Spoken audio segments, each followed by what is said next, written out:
शंभूबाळ सामान्यांच्या भूका अगदी जुजबी असतात, पण करत्या पुरुषांच्या तृष्णा मात्र फार भयंकर असतात.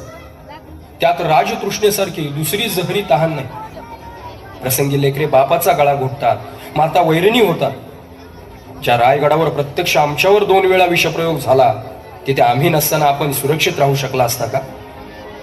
म्हणून आम्ही आपल्याला शृंगारपुरी ठेवले होते. आपल्या गुप्त योजनेप्रमाणे आम्ही दिलेर खानाला सामील होण्याचा बनाव केला, पण भोपाळगडाच्या घटनेनं आम्हाला आमचं मराठेपण तिथे राहण्याची अनुज्ञा देईना.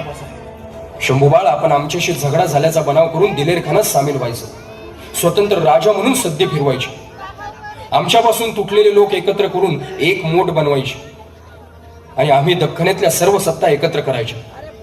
तुम्ही आणि आम्ही मिळून मोगलाई चौफेर घेरून बुडवायची, असा आमचा औरंग्यापुढे टाकलेला पेच होता. परंतु साहेब, आम्हाला क्षमा करा. आपले 700 मावळ्यांचे हातपाय जाया झालेले पाहून आम्हाला हे सोंग वठवणं अधिक शक्य झालं नाही. आबासाहेब, शंभूबाळ, आता काही दिवस आपण इथंच पन्हाळ्यावरच राहावं. जी आबासाहेब. पण आबासाहेब, रायगडावर आमच्या विरुद्ध अनेक वार्तेच्या वावड्या उठवल्या जातात की आम्ही बदफैली आहोत, स्वराज्यद्रोही आहोत. राजे, तुम्ही शूर आहात, धाडसी आहात, पण खूप हळवे आहात.